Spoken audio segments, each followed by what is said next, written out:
Today, we're thrilled to chat with a true expert in the field, Cameron Mills, Managing Director and CEO of PMPC Group, where we'll explore mastering megaprojects.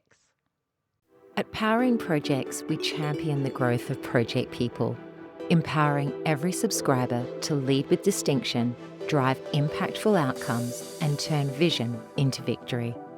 Through sharp insights, inspiring stories, and energetic conversations, we will celebrate the exceptional people who transform industries and build a better world.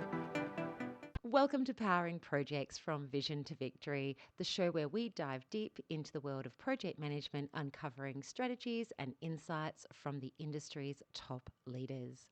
Before we kick off, if you want to join a community that puts your career first, gain global connections, cutting-edge skills, and hear from voices just like yours who are shaping the project management industry, subscribe to the podcast now.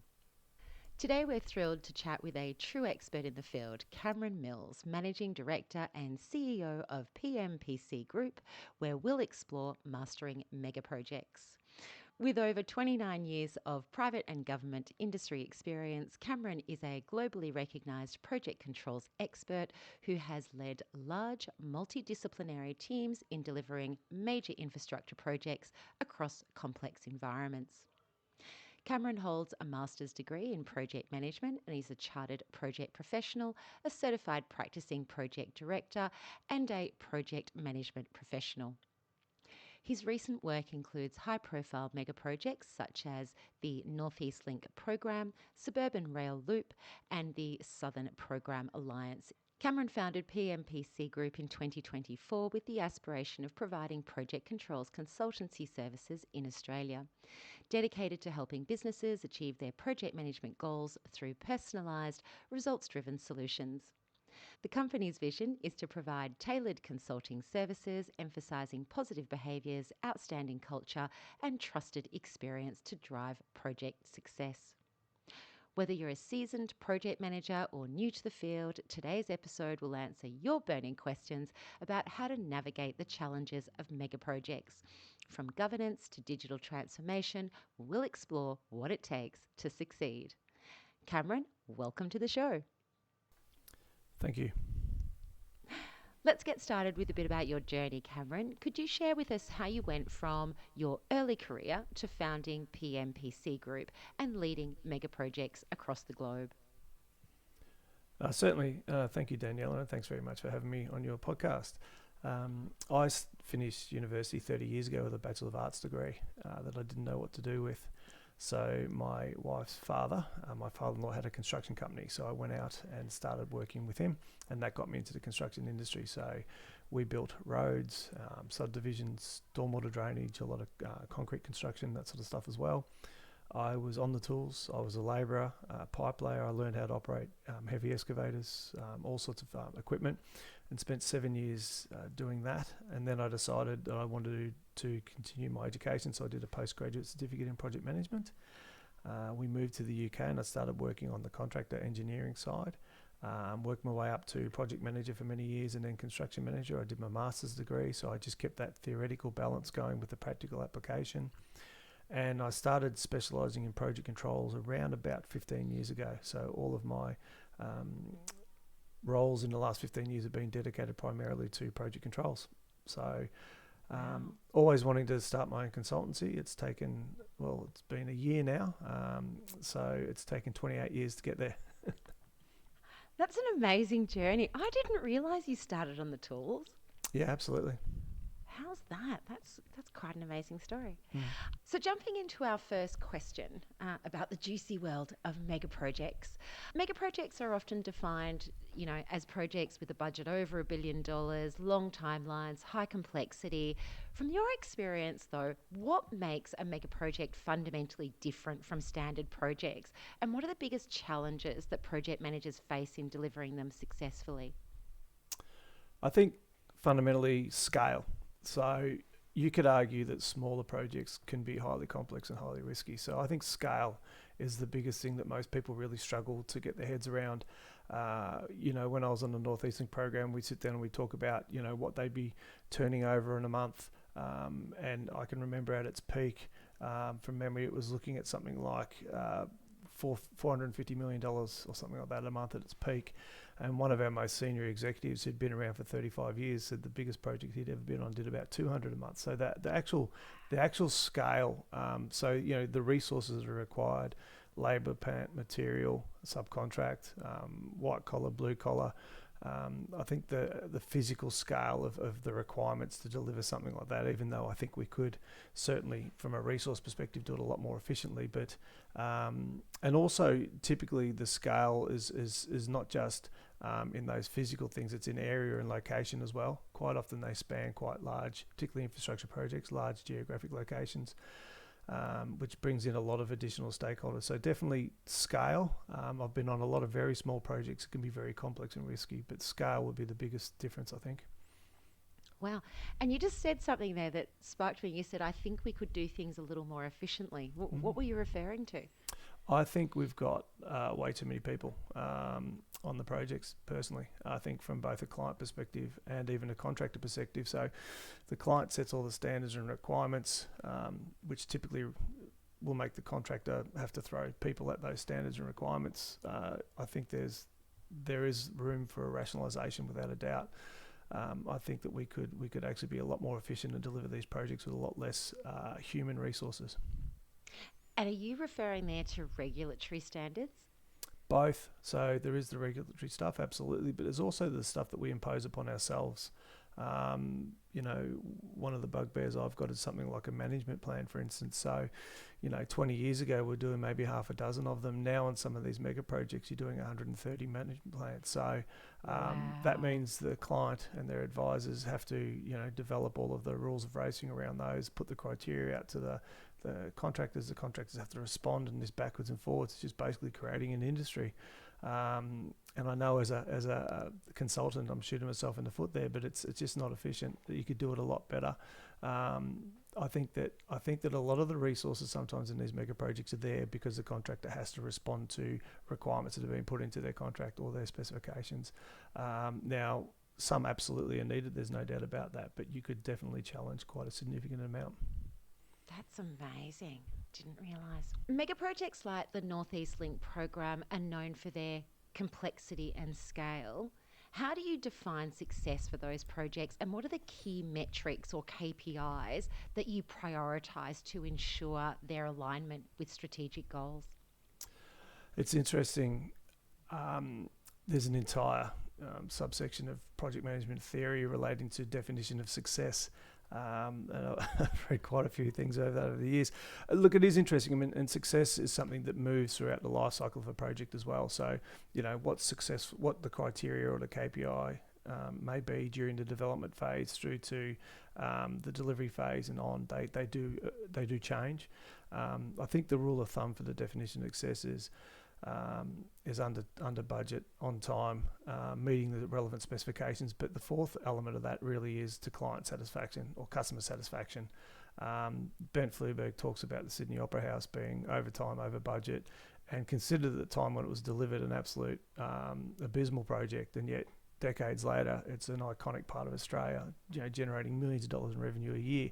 So when it was delivered, it was considered unsuccessful. Now it's considered successful. So that's a little bit on the success thing. From a project controls perspective, or even a mega project perspective, the client organisation or the delivery team will define certain key result areas, which will have specific key performance indicators, and they will put those into the contracts and send those out to the contractors, which have to respond. And they range from all sorts of things, from environment, sustainability, health and safety, quality. Obviously time is a big one. Time and cost at times is there as well. There's a whole range of them. So for me, I don't look at a project success just basically on does it come under budget, does it come under time. It's also got to be, has it satisfied all the requirements? Because too often people focus too much on cost, and they focus too much on time, although they are important.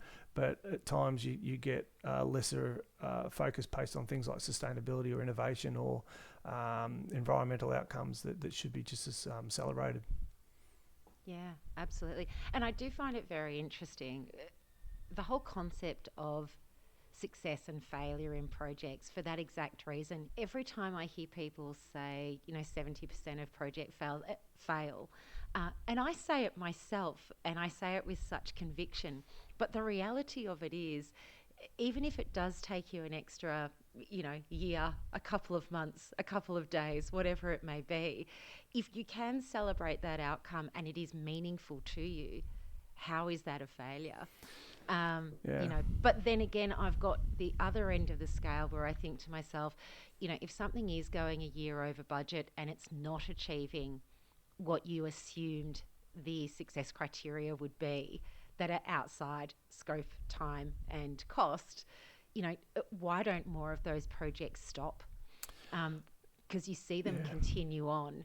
Yeah, it's very, very difficult to stop a project in flight. I mean, not impossible, but particularly a mega project, if it's worth, $5-6 billion and you're 50% through, you've sunk so much into that. So definitely, if you're going to stop, that's what you should be doing at the front end of any project through the development phases. If it's not meeting its benefits, then absolutely you should be considering alternatives. Once you've committed that resource, it's very difficult to do it.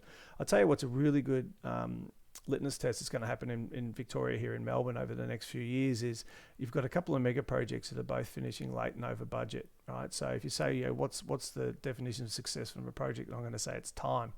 And I mean time elapsing from when it was built to when people have had a chance to use the asset and continue on. So Westgate Freeway and the Melbourne Metro project, both over budget, both over time.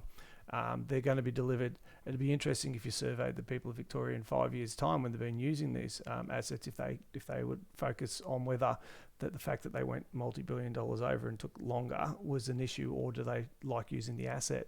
So I think that time factor seems to be the interesting thing. And I bet you'll get just as many people saying they're okay with it because they love using, the new tunnels, the new rail stations, and so on. And look, that's a cop out in a way as well, because it doesn't help the fundamental principles of why you try to build projects properly, and why you should have that front end development properly. Definitely, there is evidence of strategic manipulation or misrepresentation of information to get positive BCRs, to get business cases through. There is obviously examples of that globally and here. Whether those projects should or shouldn't be built, I mean, it depends on who's in charge, I suppose, and what they're using to evaluate their project selection on. Those two projects will be very interesting case studies as to how they went so far over time and cost. I'll be interested to see. Yeah, it's very complex to evaluate that. It's a long journey and a long story, so it's very complex. Yeah, correct. And I think it's very difficult. I mean, it's difficult for a human being to ingest that level of data.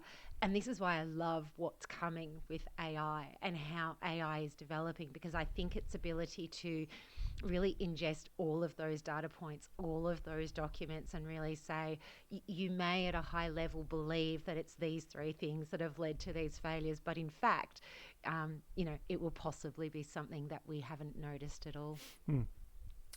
So, as a project controls expert, you've led some really big teams on some complex mega projects.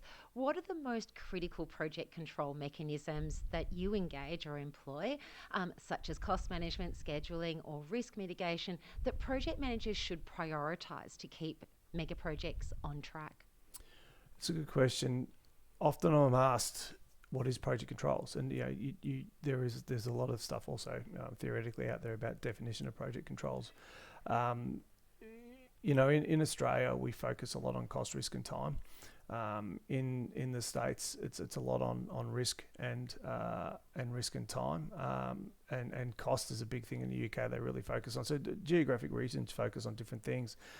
I've run project controls team that have had cost, risk, time, quality, change, document control, information management, commercial, legal, and finance on Southern Program Alliance, for instance. The Northeast Link I had doc control, reporting, information management, quality, cost, risk, time, basically.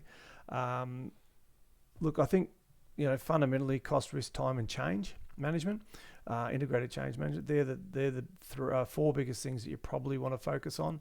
And when we say cost management, we mean that whole life cycle of estimating, transitioning the estimate into an operating budget, and then managing that budget and forecast moving forward. Scheduling, unfortunately, is the poor cousin of all of those. There is an exorbitant amount of people in planning and scheduling. There's a large amount of software available, but what I've seen, particularly in the last decade, is the focus has been fundamentally on cost and risk. Scheduling is not getting anywhere near the amount of importance that it should have. A large amount of projects are not being delivered by their schedule. It's become more of a reporting process after the fact. So I've been a massive advocate for many years now to say that, we're using the schedule to actually deliver the project. The cost is aligned to schedule, risk is aligned to both, and you've got integrated change control following all of it and managing it moving forward. So yeah, definitely cost, schedule, risk and change are the fundamental principles that you should be strong in and aware of, but you really need to drive projects by the program. The scope's disseminated through the program, everything. It should be the source of truth, single source of truth, but unfortunately I'm seeing it's not so much these days. I find this very interesting because I've worked with a couple of organisations now where the schedule is sort of a non-issue. And many times I've sat down with a PM, where we're talking about a project failure, and I'll say, show me your schedule. And they'll say, we don't have one. Or we don't have anything that was detailed enough to give us enough of an understanding of what we were actually working on at any point in time. And I find that quite fascinating because then my next question is, then how did you know how long it would take or what the cost was? And of course, it's just pure guesstimation, which then leads me back to reference class data and how you use that for planning purposes. So tell me something, on a mega project where you do have a schedule, I mean, these schedules must be so big and so detailed. So how do you get to that point? I mean, do you actually invest a lot of time in developing it out to that level of detail, or do you kind of get to a certain level of detail and you say, well, that's sufficient for us to have a good enough guide as to what needs to happen on a day, week, month basis? Yeah, so they definitely do go to the detail. I mean, when I set up North East Link, my team put together all the requirements to go out to the 5 mega projects that were going to build it. And I actually got to spend time with one of those mega projects for 4 or 5 months. I recognise now that there is a much simpler way to do it, that less is more. I think that set the fundamental principles of what it is you're actually trying to plan and measure and control with, and then make that as simple as possible, I think is the way forward. So yeah, it definitely, reference class forecasting is a fantastic thing, but reference class forecasting, in my opinion, relies on you having a data set that actually can be attributed to reference class forecasting. So again, what I did on the North East Link is we defined a common work breakdown structure and a common cost breakdown structure that we issued to the 5 mega projects, and they got to do a little bit of adjustment in certain areas, but mostly it's the way we set it up.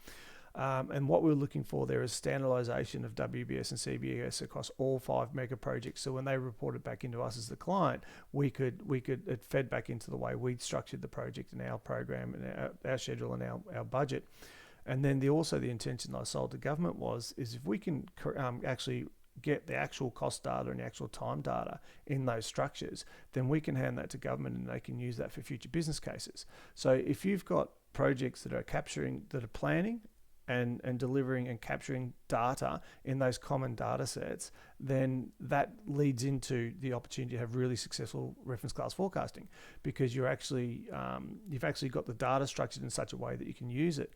If you don't do that and you've got one project doing one thing and another project doing another, it's very, very difficult to then align all of that data and to use that in any sensible way. So as I say, reference class forecasting is I totally agree with Ben. It's a great and proven approach, but you have to be considerate of how you actually use it. So certain industries where it's very cookie cutter and it's very modular, it really does lean itself to reference class forecasting. Sometimes civil infrastructure where it's a bit chaotic, it's not as easy. And as you say, some projects you've seen, they don't even have schedules. So how you're actually capturing that information and feeding it in, it's just garbage in, garbage out. Yeah. And you touched on another really important thing, that whole concept of thinking from right to left. So it's the concept of what are we going to measure and making sure that we capture that data particularly well and that we're really strong in that space so that we're constantly able to revisit on a regular basis are we on track? Because Absolutely. we're all measuring in the same way. Mm-hmm. I absolutely love that. And I think that that is an area where people don't put enough thought and consideration. So it's really good that you've touched on it. Now, once again, going back to the Northeast Link program, which required you to coordinate some really large and dispersed teams across project controls. And if I remember correctly, Cameron, once upon a time you told me that your project controls group had 65 people in it. Is that right? When I started, there was 4, and when I Yeah. left, there was 77. Wow, that is Yeah. outstanding. How do you foster collaboration and alignment across such a big and diverse team that are just really measuring project success, I dare say, and especially when members are geographically or functionally sort of spread out? How did you go managing all of that? It was difficult.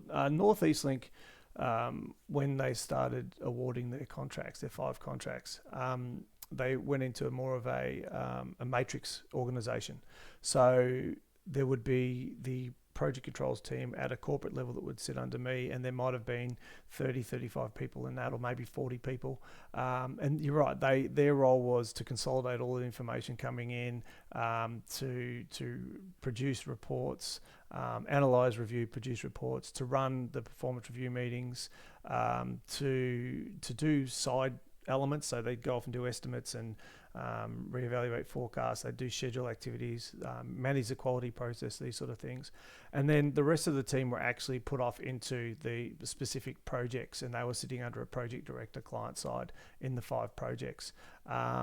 So they, being a matrix model, their day-to-day line reporting was through the team they were embedded in, but they had a dotted line back into our team. So functionally, we maintain the consistency and standardization of our approach that way. So, my quality manager wasn't the line manager of a quality engineer out in the field, but he certainly was the functional manager. So if we were doing something differently, or if there's something functionally had to happen, then they would relate. So that worked. I think that worked really well. I think there were some people that didn't enjoy the matrix, particularly in the corporate level. They didn't really like losing control over some of their resources. But if you accepted it, I think the executive leadership team came up with a great approach. And if you accepted it and you allowed it to work, it was a great thing. So that's how we did it. So from a project controls perspective, I would have a leadership team meeting every week with all of them. I had 6 leads in my leadership team. Monthly, we would have a monthly get together with the entire project controls team, and that would be just talking about what's going on in each area, what new stuff was happening, anything they needed to be aware of, any lessons, all that sort of stuff we could share. And then, as I say, the rest of the time, those people out in the projects were in that functional team working, in that direct team working there. And yeah, you just made sure you got around. I had to go around to all the sites. You caught up with people whenever you could. Your leadership team went around as wherever you could. So as I said, that matrix environment worked brilliantly. That's amazing. It's really good too, because that whole concept of embedding someone from the project controls team into the actual projects, it means that they are getting first-hand, real-time information that provides really valuable context as to what's being reported, which I feel sometimes is what's actually lost. Because I know even myself, when I would go into a leadership team meeting and be presenting performance related data, if I'm not close enough to where the faults are occurring, and then there is one step removed for my leadership team because they're coming through me and I'm reporting something from beneath, it's really interesting because really valuable context can be lost. That means that when a risk is presented or an issue is presented, they're not getting the full grasp of the detail that is required for you to understand to make valuable decisions. Does that make sense? It does, absolutely. And one of the other things we found is that a lot of the clients on team weren't getting enough project experience. So that was a great way for us to put them in. So there's 2 things. There's a client side team sitting out in the project, but then there was those that actually embedded in the alliances. And in my opinion, we probably should have increase that number, threefold. Put as many people in there as we possibly can. Work with all the tier 1 companies, CPB, John Hollands, Asiona, Langer O'Rourke, and get the government people trained. So it was a good breeding ground for that. So there's quite a few opportunities there. But as I said, I would have increased that a lot more. And you've touched on another valuable point there. Sorry, I keep interjecting with other So, questions, but I just want to explore this with you because one of the other things that I really find about project controls groups, and even with PMOs to a certain extent, I am seeing more and more people hired into those roles that have never delivered a project and have no real understanding of how things work at a grassroots level, but they are sitting in a governance capacity where you are presenting data to a leadership team about successes and failures when you're not really don't really have a deep understanding as to how these things manifest themselves, particularly in complex environments yep. where you are building something that's highly bespoke and technically quite challenging. Are you seeing more and more of that? And what's your impression of that? Look, I am, particularly with younger ones. I mean, obviously, younger ones come out of university and they go straight into government, say. They're going to really struggle to get boots on the ground and get practical experience. So when you're in there as a manager and a leader, what you try and do is get them out there as much as you can and get them into those positions where they're actually learning. I see middle and even senior managers who have very, very little site experience, making decisions and in senior positions. Government's been really good over the last decade by bringing a lot of people from private industry in. So that has, I think, strengthened and complemented the skill sets because, the government people in government are really good at doing what they do. But then the private industry people have been able to complement that quite well. Look, it comes down to a couple of fundamental things. You can have theory and knowledge, but you've got to have practical application. You've got to have a bit of both. If you're in a role that is a delivery-based role, in my opinion, you can't just sit there and not have that experience. How do you relate to the people? And if you don't have the experience, then you need to get yourself in a position where you learn that experience. But it is true. There is an element of that. Yep. Yeah, absolutely. Thank you for that. As a project controls expert, once again, you emphasised data-driven decision making. And can you walk us through how you create and deliver valuable data insights to strategic leaders and investors to help them understand how those mega projects and alliances are tracking and where to focus their attention? Okay, so yeah, it's an interesting thing because every single project you've got different people you're dealing with. So you come off a project where you've spent many years getting an executive used to what you're doing and getting everyone happy with what you're doing. You come into a new environment and it's completely different again. The fundamental basics are on setting up a governance process and then setting up a standard review process where everything sort of flows through that. So we always, in PMPC Group, and we've been doing it for years, in fact I did on all these projects, we set up a performance and governance regime where you've got governance well defined, you've got performance well defined. It talks about your review periods and how they all work and what information comes in and out. It talks about the reporting, all of those sort of things. Data talks about systems and data and what information's available and how it all flows and what it's all there for.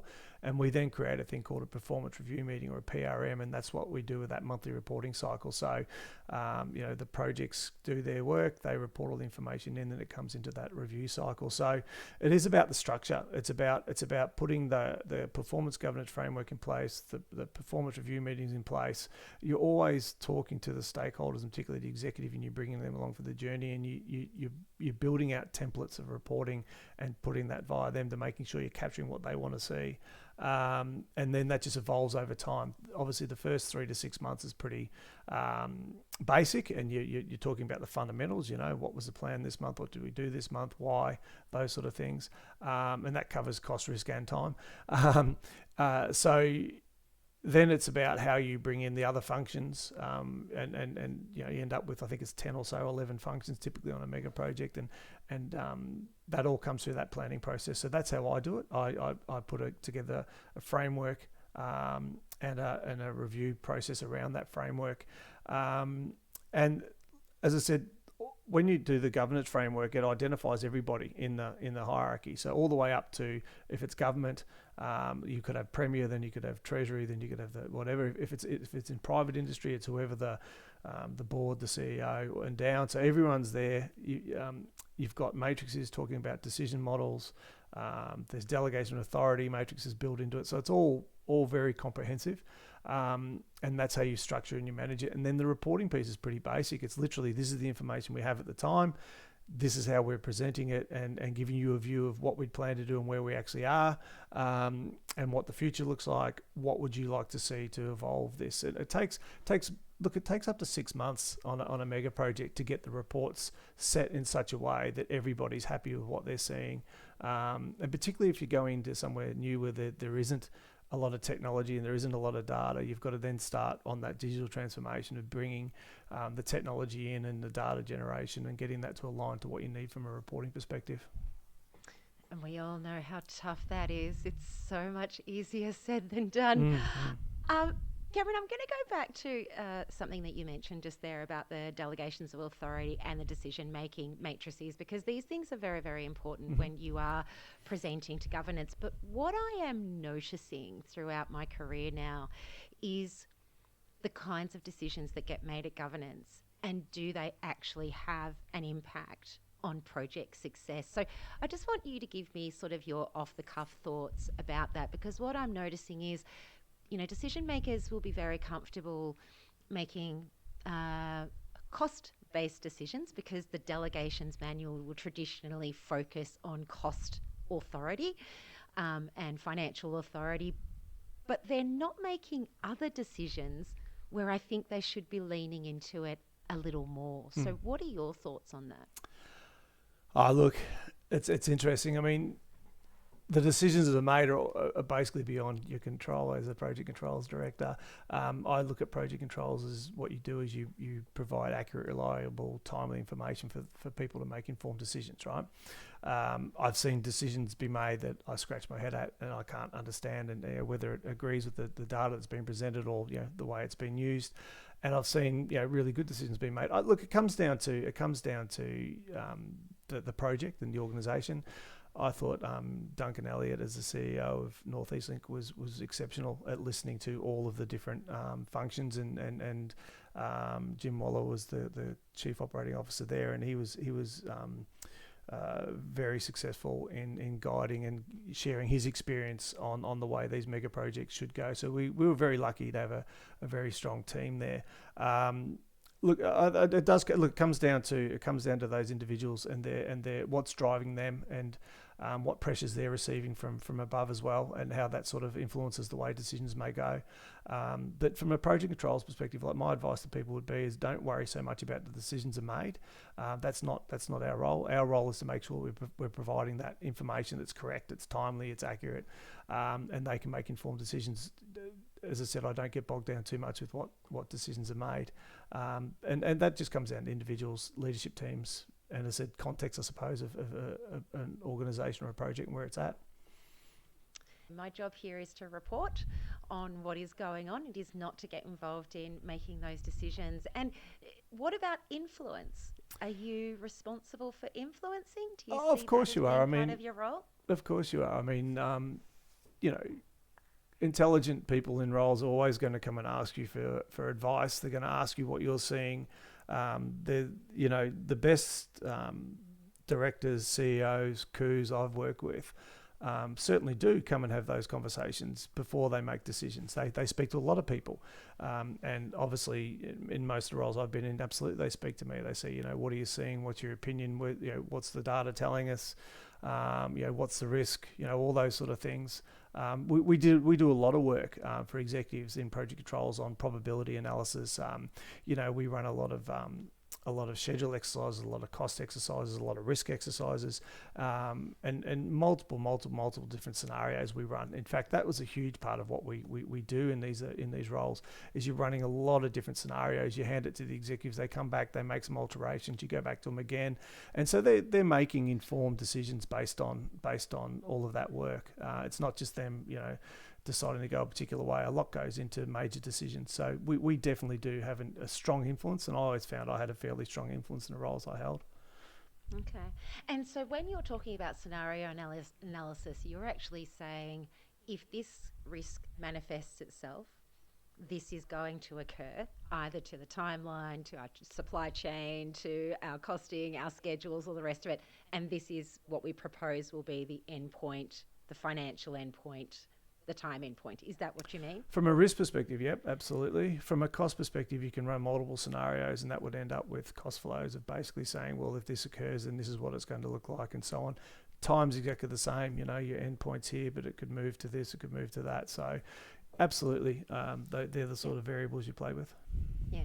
And you were mentioning earlier P6. So I dare say you're using P6 for all of your scenario and risk analysis. Is that right? No, I use Innate Schedule. So Innate. Innate Schedule is a fantastic tool, and I've been helping clients of mine implement that, and I've also been using it myself. So there's a lot of tools out there. I mean, P6 has been around for a long time, and that's a fine tool. I'm quite amazed at the amount of clients that are still using Microsoft Project. There's a lot, but I use Innate Schedule, which does schedule risk analysis and schedule cost analysis. Oh, sorry, cost risk analysis as well. But yeah, there's AFEX. There's a lot of AFEX for short-term planning. There's a lot of different tools out there, and it just depends what you like. But I use Innate Schedule. Fantastic. Now, we were just about to talk about tools and technology, but the specific question was, what specific tools and methodologies have you found to be most effective for tracking progress and generating insights on mega projects, and how do you ensure that they're effectively used across large teams? And you and I have had a fascinating conversation about this in the past, and I must say, some of what you said resonated to me, and I tell people on a regular basis. So I quote you quite often. That's Cameron. very good. That was very kind. As long as it's positive, that's good. It is very positive. Look, you could argue that tools don't matter as much, because out of the three fundamental things of people, process, technology, people is the most important thing, right? Having people who are trained and developed and they understand the fundamentals, that's absolutely everything. Process should be very closely aligned to that. They should actually be able to have defined process, and they're working in a particular way. And technology complements all of that, right? So technology is a complement. Too often I see technology being thrown at problems, and it's not the vendor's fault. It can't possibly succeed in those scenarios because it's not a band-aid solution. As I say, you have to have the right people following defined process, and technology will complement that. There is no silver bullet in technology, no matter what you might hear at any particular convention when you're walking through the vendors hall. There's some technology that's better than others, there's no doubt. I've been doing a huge amount of work with Innate. So if you're talking about tools that track progress and so on. So to use that for an example, they have a module called Control. They do. They have a infield tools such as Plan and Progress, where they do work packaging, advanced work packaging, and they basically send the packages of work out to the field. The the projects or the package is delivered. They capture that information. It feeds back into their control module. There's a lot of technology out there. I mean, people are still out there on pen and paper and whiteboards. So I don't really mind what tools you use. It's more around the process and methodology. You should have your schedule, and that schedule should be broken down into smaller components and then broken down into what it is you intend to do on a day-to-day basis, right? So at the end of the day, the delivery team should be focusing on what's coming out of the schedule. Now, whatever technology you use for that, that's fine, as long as you're delivering the activities that are in the schedule. And then you should be having meetings, which they do, most sites do, of what they're supposed to do every single day, and then you should be recording what you actually do every single day. So we're going to do so many square meters of this, so many cubic meters of that, dig so many holes. This is what we actually did. This is why. Here's a few snapshots of the weather, and here's a few other things that we can put into a bit of a diary perspective, and you upload it back in, and then that goes into your costs and your schedule, whatever database you're using to manage costs and time. Most importantly is you have a plan every day of knowing what you're supposed to do, you know what you did, you know why you either did achieve it or didn't achieve it, and then you're making those micro adjustments for the following days to be able to manage that productivity. That, at a fundamental basic level, is what you should be doing. But what I do see is a large amount of people aren't using schedules to drive what's happening. There's differing results on actual data capture in the field. And there's also differing results in feeding that back into the master plan, shall we say, or the schedule and the cost database. I'd like to see a lot more structure with that. I've seen it go really well. So Langer O'Rourke had a thing they called the War Room on the Southern Alliance on NELP, and that worked really, really well. And then I've seen it other areas not do it so well. Other organisations not do it so well. But so the methodology is really simple. You have a plan, you disseminate the plan, you enact the plan, you capture, analyse, and make micro adjustments to the future plan based on what's actually happening in the field. That's the simple. Now, what technology you want to use, I say that's up to the individuals. And look, a lot of organisations already locked into technology. Like there's a lot of legacy systems in organisations, and a lot of them have significant gaps in their technology landscape that could certainly be complemented or even completely overhauled through digital transformation. But as I said, what I've been using a lot of recently is Innate and their control, plan, progress module and schedule module. And that was the advice that you gave me all those years ago, which was, I don't really care how you collect the data, as long as you do collect it and provide it to me in a certain format that I can then go and use it. And I thought that was fantastic advice, and I've given it to many, many people since then. That's good. Well, I mean, when North East Link came along, I kept getting asked by contractors, am I going to mandate technology? And I said no. I said, what we'll do is we'll give you specific requirements, which we did. We wrote all of the requirements for what we wanted across all of the project controls requirements. And then I was very, very clear that, it's not up to me to influence your technology landscape. That's your organizational approach. This is what I want, and this is how I want it and when I want it and so on. How you do that, that's up to you. When you start mandating technology, that's when a client gets in all sorts of trouble, because it then contradicts with an organizational's technology landscape and their master plan for how they want to work. So the best result really is being neutral on the technology, but being very, very clear on the requirements and what you're looking for. When I'm on X and those kinds of platforms, I'm seeing lots and lots of new technology coming out across the world, most of it coming out of AI progressive countries, where they are using more and more tech on construction sites to really understand progress. How much of that is being adopted by the organisations that you're working with, and to what level of success? Now a lot has been adopted. Look, as with anything, Australia's quite a bit behind the rest of the world at times. I was working in the UK nearly 20 years ago, and we were using BIM, so building information modelling, and then when I came back to Australia, I think we're about 10 years behind where they were in the UK. I was at a Advancing Project Controls conference in the States about 7 years ago, and I was watching them use drones for site inspections, particularly in areas where you had to build massive scaffolds to put people up in sort of risky positions to be able to assess status of what was going on. So they started using drone technology to do it instead. I think now in Australia, absolutely, it's being used a lot more. I think things like drones came in a lot on a lot of linear projects, like pipeline projects. We got 600 kilometres of pipeline, so they could fly a drone along that, and instead of having to put people out into the field to look at it. On civil infrastructure projects now, a lot's been used daily. So there's some really good technology out there where they're basically using drones to capture footage, and it actually measures productivity in the field, and it gives you great progress information as well. So that sort of technology also, as I say, replacing riskier situations to put a human into, you can put a drone into to look at assessment and so on. I think that it's certainly come along a lot further. Things like BIM, definitely there's a lot of modelling going on. There's a lot more technology now that's looking like it's very promising where that's going to go, particularly in the design space. And obviously, as you say, with AI, look, there's some fantastic things that AI is being used for at the moment, without a doubt, and it looks like it's going to have a real strength moving forward. But having said that, there's just as many negatives for that as well. There's a lot of, for every instance of something's working really well, there's a few instances where it's not working so well.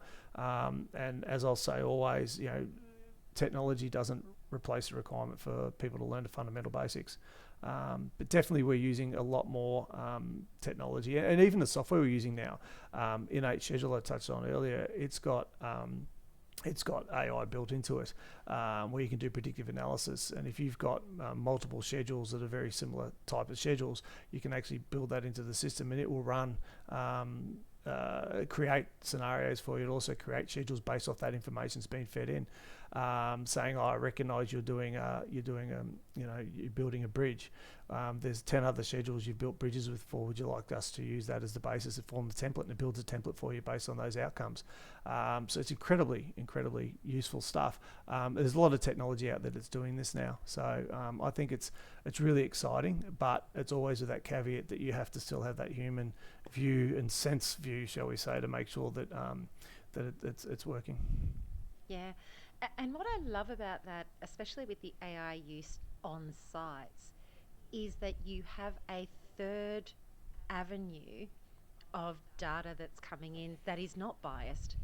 There is no story, there's no, interpretation or anything. This is just the absolute facts based on what a machine can see Yeah. as the activity today and yesterday and last week.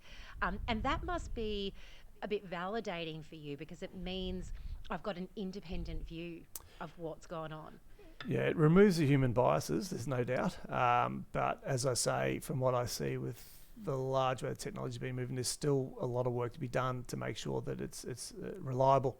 Yeah. But I look at it as, it's funny, when it first hit a few years ago, as usual, it was all that's going to replace project managers, you're not going to need people anymore, all this sort of stuff. Every time something new comes out, that's the response. I see it as like a lot of tools and technology. It's going to be a complement. It's going to be a fantastic complement, but it is a complement. It's not a replacement. Yeah, no, absolutely. I get it. So mega projects come with immense pressure, tight timelines, high stakes, multiple stakeholders. How do you personally manage the stress of leading such initiatives, and what strategies do you personally employ to keep your teams motivated and focused under pressure? Yeah, it's a good one. They do. I suppose the one thing about mega projects is they typically go for a long time as well. And there's peaks where you're immensely busy and peaks where it's just business as usual. Obviously, during the procurement phase, if you're on the client side and you're letting contracts, that can go for a couple of years. And that can be a huge amount of work. And then when everything's let and it really is just through delivery, it becomes business as usual. And the same as the contractor side. Once you win the tender and you set the project up that first 6 to 12 months, then it becomes really, month after month, business as usual. What I like to do is we always have a lot of close contact with the teams that I run. So as I said earlier, you have a leadership team, so you have a lot of close contact with your leadership team. You meet weekly. They meet with all of their teams weekly as well, so they disseminate what came out of our leadership team meeting down into the broader teams. Monthly, we used to do a whole team catch up, so everyone had time to get together and to talk about what was going well, what could be improved. I think also I have a massive focus on training and development. So I say to people, when you're coming into these mega project environment, when you leave, you should be much better than what you were when you came in.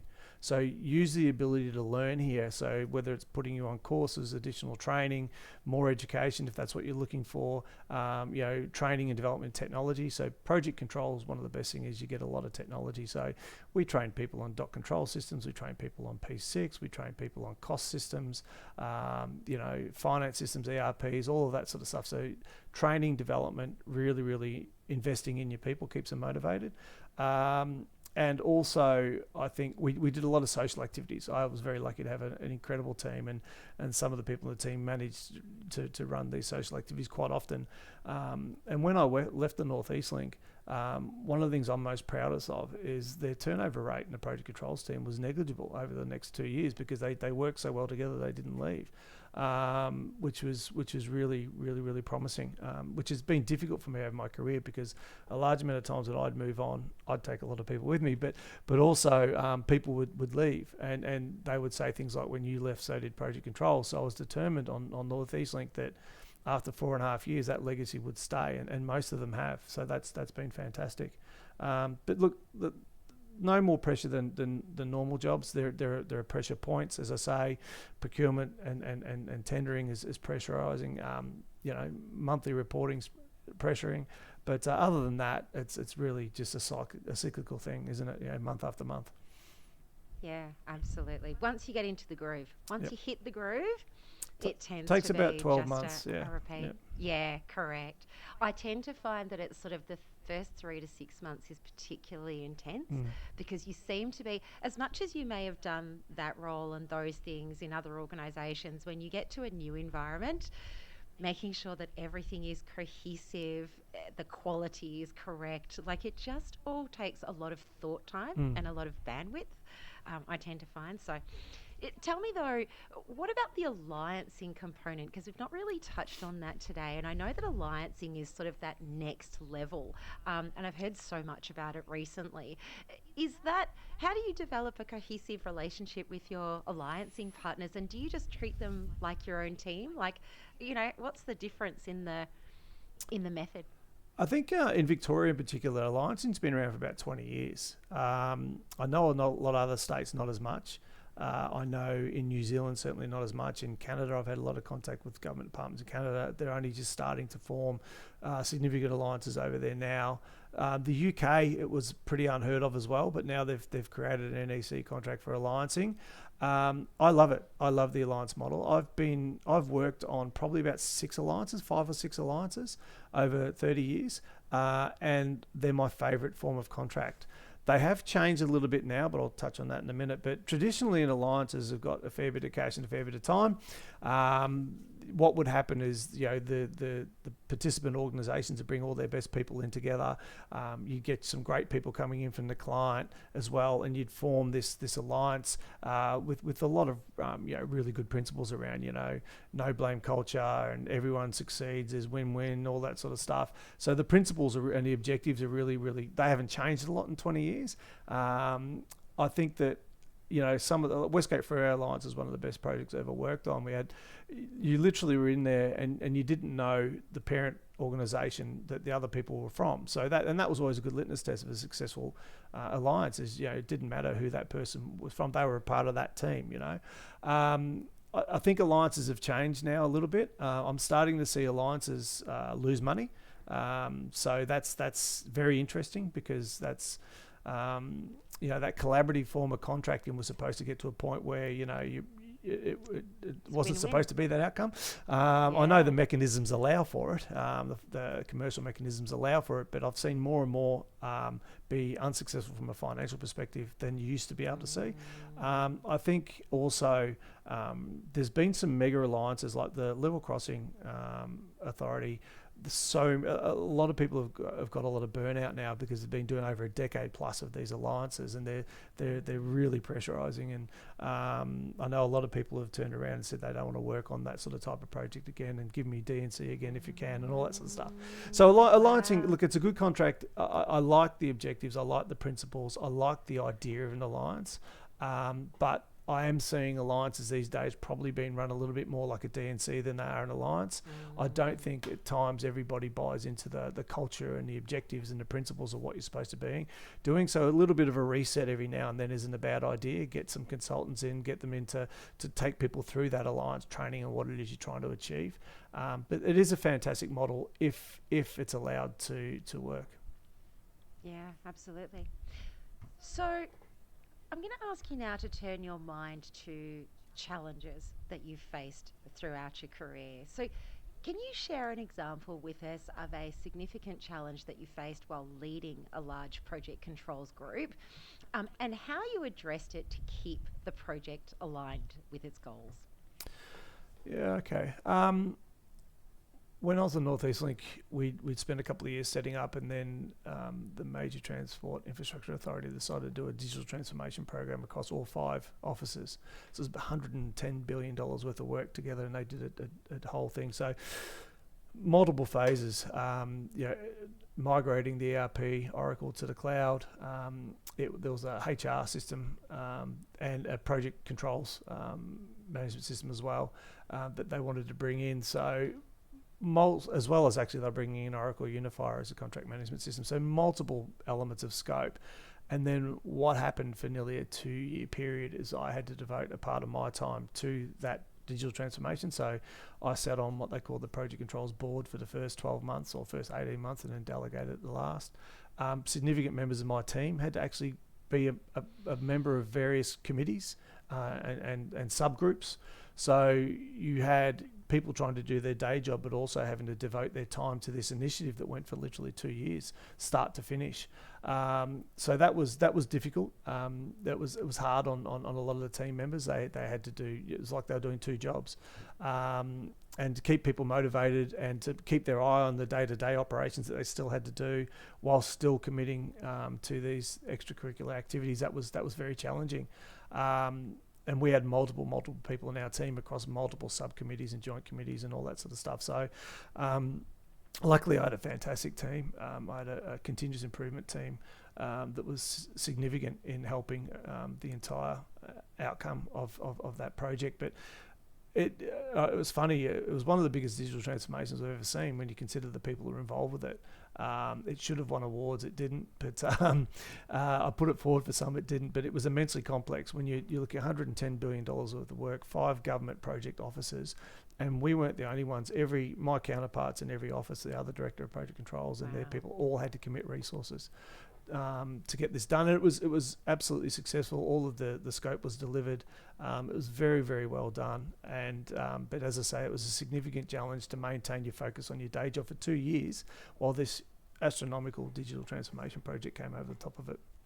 And you had no idea that it was coming. So your ability to resource manage or to capacity plan to that additional scope for you and your team was non-existent, it sounds. 100%. When I walked into NELP, they didn't have a technology landscape. So I think the CIO and the CFO, the CIO at MTI level hadn't been appointed at that stage. I think he just came in after I started. I remember going to the executive saying, how do I set this up? And they said, just follow, level crossings or follow RPV or whatever it would be. When I looked at what they were doing, I thought, well, that's not what I want to do. And I had conversations with my counterparts and everybody was saying, well, we really could do something different. And that was the genesis of it. So the CFO and the CIO came in at MTIA level and they were fantastic. And we worked very, very closely with them. And so then business cases were developed and, all the way through the process to delivery, which took about 2 years from start to finish. And that ended up providing NELP with the environment it needed to run the project. So there's benefits for you, but it was just difficult to get there. A lot of work. Yeah. Reflecting on your experience with Megaprojects, what's one key lesson that you've learned about leading them that's really shaped your approach now that you're director of PMPC Group? I think it's to understand if you go into a mega project, it's a journey. It's not a sprint. It's a marathon. I know that's used a lot, but it's true. It really is. To manage your expectations of what you can achieve in a period of time. Okay, so when I tell people I've implemented project controls in multiple organisations, probably 7 or 8, and projects over the last 15 years. You say, well, usually it takes, there's things you can do in 3 months, things you can do in 6 months, things you can do in 12 months. But a normal implementation, start to finish, takes nearly 2 years. So mega projects, typically you'll find they go for 4, 5, 6 years, right? So some even more. And it is really about managing your expectations of what you can do in the time period you've got. You don't walk in there and from day one expect to be where you want to be. It's gradually, the first thing I do is get the best people I possibly can, get them into the roles they need to be in. We then start working on process. We develop process that's fit for purpose for that organisation or project. And then we start bringing in the technology that complements that process. And that takes 2 years. So that's what I've learnt. I've learnt there's no quick fix. There's no, there's no, can you just come in a month and give us a hand and get this sorted? Look, there's things you can do, but to do the proper implementation, it takes time. Yeah, and I think that would be a real lesson to leadership teams out there, because I'm sure that you're asked, can you please come and help me fix this and fix it as quickly as possible? Yep. And the fact of the matter is it's an iterative journey. You've got to layer on every single piece and you have to get the foundations right before you can continue on with everything else. So absolutely, it does make perfect sense. So for project managers that are aspiring to lead mega projects, what advice do you offer them based on your experience with those initiatives, particularly in managing the complexity of data and teams and just the scope and scale of what you're dealing with. What's your advice? Get as much cross-functional experience as you can. So for people who are actually out there now working in projects, what I like to do with my people is I give them rotations, particularly the more junior people coming through. So they do 6 months in dock control, 6 months in change, 6 months in costs, 6 months in scheduling, getting as much cross-functional experience as you can. Project controls is full of people who are one-trick ponies. They're an estimating manager who's a project controls manager. They're a planner and scheduler who's a project controls manager. I built my career on doing absolutely everything. So as a project manager 20 years ago, you had to do everything. But I've spent significant amount of time managing quality, managing risk, managing cost, managing time. So what I would suggest is you get as much cross-functional experience as you possibly can, because then that's critical for your understanding of things like systems and data and bringing and having a line process. So it's not just about planning and scheduling or cost or risk. It actually is about all of the functions coming together in an integrated data framework, or whatever you want to call it, or platform. So, you know, it really is talking about the life of the data all the way through the life of the project. And you can only do that by understanding how the different functions come together. So, you know, when you're setting up a work breakdown structure, how do you align it to a cost breakdown structure? How does risk feed into this? How do things like document nomenclature for design packages and all that sort of stuff feed into this? So understanding the entire enterprise architecture from a systems perspective and a process perspective. And what we do now as PMPC Group, we do a lot of work with clients where we generate their systems architecture for them, and we say, well, this is what your technology landscape looks like. And then we do a lot of process development work on, well, this is how your process data flows. And they're always amazed at it. So we always end up with a current state and a future state. The current state is a huge amount of Excel and issues, and the future state's where they aspire to get to. So that's what I would say. Spend a lot of time getting as much cross-functional knowledge as you can, and that is the complexity. That is how it all comes together, and the team dynamic as well. When you're a true project controls director or a project controls manager, you could end up with cost, risk, and time under you, or you could have change, you could have quality, you could have dock control. What you need to have done is walked a few miles in the shoes of those people in those teams. You cannot just be an estimator telling the planning and scheduling team how to work, or you have to have had that cross-functional knowledge. Yeah, absolutely. The best teams come together that way, don't they? They do. Very good. Well, just some final questions for you now, Cameron, if we can. I want to talk to you about profound human impact, because obviously you're developing and delivering things that are massive in scope and size, and it's really plays into what we started with at the beginning of your conversation, where you were saying, I would love to be able to measure people's perceptions of this project 5 years from now and have them tell me, was it worth it? So let's talk about the most profound human impact that you've ever witnessed from a project that you have led. I'd love to hear it. It's interesting. I suppose, I mean, some of the things you are really aware of when you go into these environments. I remember being on level crossings when they had the whole Skyrail issue, and then, you know, people had bought houses and they're building, you know, these big elevated rail systems near them. And I can remember being out socially talking to people, and they say, what do you do? And when they found out what you did, they really abused you and so on, because it really impacted their lives. I think that every mega project has an impact on people. Even, you know, compulsory acquisition happens on every project. That's not nice. People's houses and their businesses are acquired. So you see a lot of that. That does happen. I think that there's also a lot of benefits as well of a lot of these mega projects. One of the things I was really proud of, MTIA came up with a scheme to get people who had no experience in projects before and train them to be dock controllers. And I know on NELP, I think we ended up doing 4 or 5 or half a dozen people who had no experience whatsoever but were looking for work, and we brought them in and we trained them to be dock controllers, and you gave them an entire career. And I think they've continued that on, and that's something that I thought was absolutely fantastic. So, you know, taking people who were from a completely different work background and then training them in a skill set, investing in them and giving them a future, I thought that was fantastic. Look, a lot of things that we also do in Megaprojects. You do a lot of work with interns, a lot of work with graduates. You do a lot of work in the community. The Victorian government have a lot of participation schemes where you have to, and it's compulsory that you bring various groups and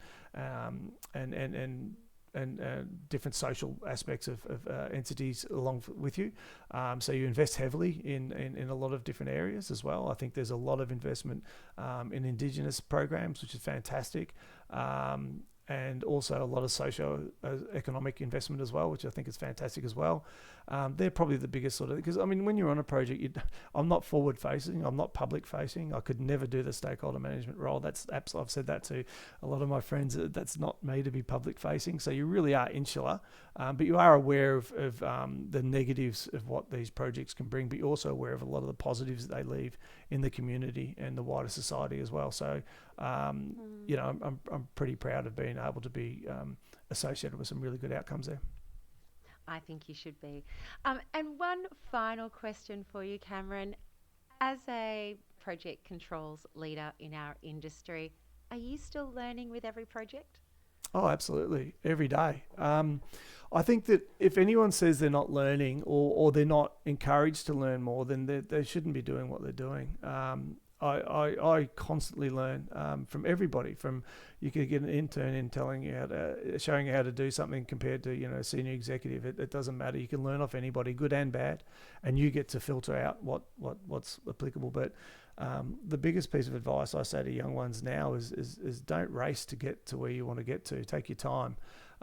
Too often the young ones are sprinting to get to a level or get to a position. But I say to them, you know, when you get into a senior position, the only thing you've got to rely on is that 20, 30 years that's got you there. That's how you make decisions. It's based on that judgment and that experience you've learned over the last 20, 30 years. I see too many young ones, you know, just trying to get ahead too quickly. You've got to take the time, and that's what a career is about. It's not a job. This is a career. You develop yourself over a career, and I've continued to do so. I've hopefully got a good 20 years left or so, and I don't ever want to stop learning. I always challenge myself to learn as much as I can. Fantastic. Well, thank you so much. I'm going to wrap up now. Lovely. I want to thank you, Cameron, for sharing your expertise, your insights with us today, from governance to digital transformation. We've talked about everything today, and you've given our listeners a real masterclass in managing mega projects. So for those who want to learn more about you or to connect with PMPC Group, where can they find you? Yeah, PMPC Group's on LinkedIn. I'm on LinkedIn. Cameron Mills is on LinkedIn. Also, it'll have links to our website as well, so you can contact us through our website. And all my contact details are on LinkedIn as well. So more than happy to chat to anyone. Fantastic. I'll put those links into the show notes as well. And finally, thanks to all of our listeners for tuning into this episode of Powering ProjeX. As you know, I welcome your feedback. Hence, feel free to leave us a comment, a suggestion on LinkedIn or X. Also, if you'd like to show your appreciation for the podcast and the work that we do, please feel free to buy me a coffee at buymeacoffee.com /Powering ProjeX. In closing, if you want to join a community that puts your career first, gain global connections, cutting edge skills, and hear from voices just like Cameron's who are shaping the project management industry, please do subscribe, drop a review, and tell your friends. And that's a wrap on Mega Projects for today, where the stakes are huge, the data's colossal, and the only thing bigger is the coffee budget to keep us all on track. Until next time, keep powering your projects from vision to victory. The content provided in this podcast is for informational and educational purposes only and does not constitute professional, legal, or financial advice. The opinions expressed by the host and guests are their own and do not necessarily reflect the views of any affiliated organisations or sponsors. While we strive to provide accurate and up-to-date information on project management methodologies and related topics, no guarantee is made regarding the completeness, accuracy, or applicability of the content to your specific circumstances. Listeners are encouraged to consult with qualified professionals before making decisions based on the information shared in this podcast. The hosts, guests, and producers are not liable for any losses, damages, or outcomes resulting from the use of this podcast's content. By listening to this podcast, you agree to assume all risks associated with the application of the information provided. Thank you for tuning in, and we hope you'll find value in our discussions.